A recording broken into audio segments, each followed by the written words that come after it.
Good evening po sa ating lahat. At bago po tayo magsimula ay shout out po muna sa mga June 1st birthday celebrants kina Henry Santos, Eric Gab Barret, Linvin Francisco, Marvin Diestro Duino, Joon M, June Ray Cagunda Bastareche at kay Jaere Happiness Alanano.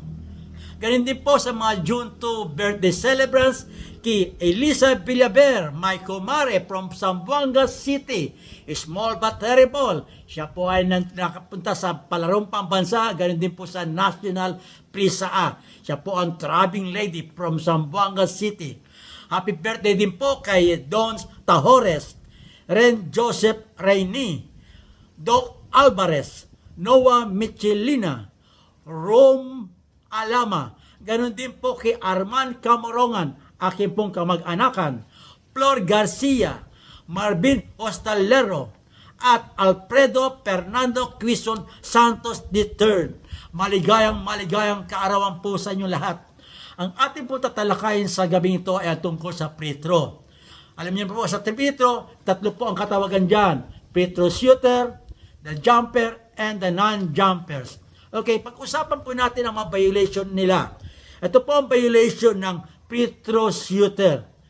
Una, steps on the free throw line during all free throw attempts.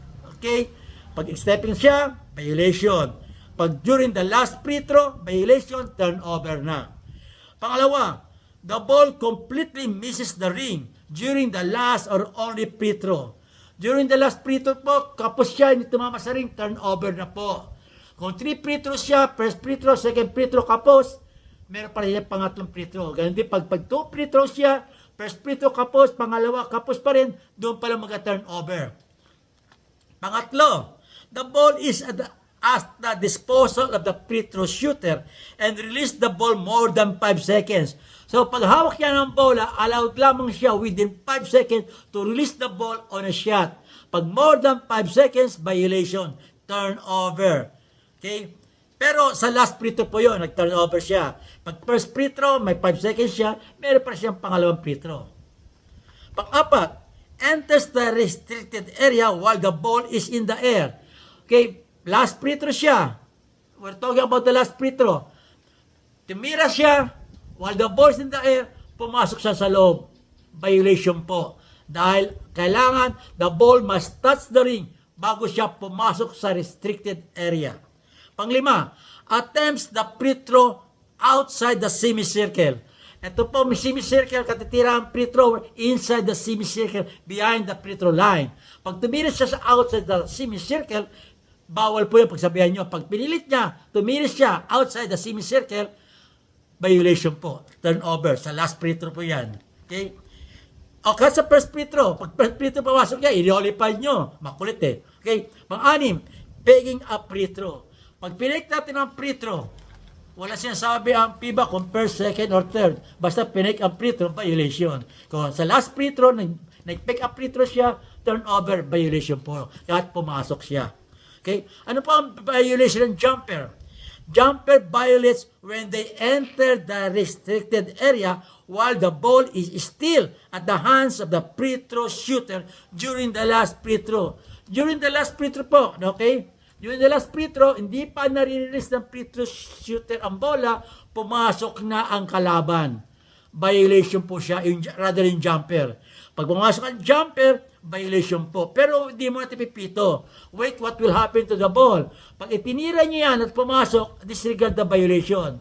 Pag itinira niya, nagsablay, at pumasok ang dalawang magkalaban, doon tagagamit ang apa. Pero kung pumasok, tumira siya, nagmintis, nag-violate kakampi niya, turnover na. Pero kung after the last free throw niya, nagmintis, unsuccessful, nag-violate ang kalaban, meron tayong substitute free throw na tinatawag.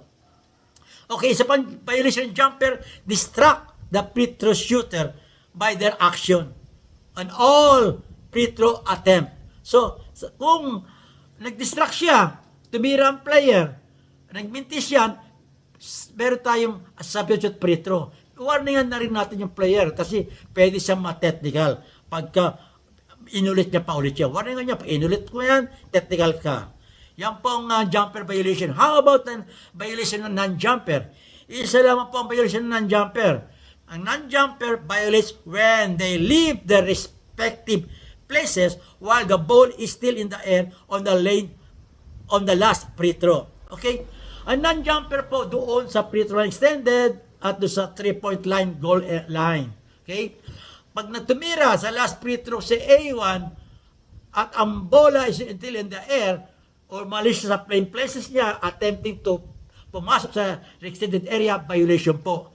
Allowed lamang siya umalis sa kanyang places pag ang bola tumama sa ring. If the ball touches the ring, allows ang non-jumper na kumilos o lumabas sa kanilang lugar na kinatatayuan. Okay po, yan po ang ating talakayin sa gabing to. Maraming salamat po muli. Huwag po natin kalimutan mag-like, mag-share, mag-follow at mag-subscribe sa aking YouTube channel. Ito po yung abang lingkod, former FIBA referee, Etok Kamarongan. Hanggang sa muli. Bye-bye.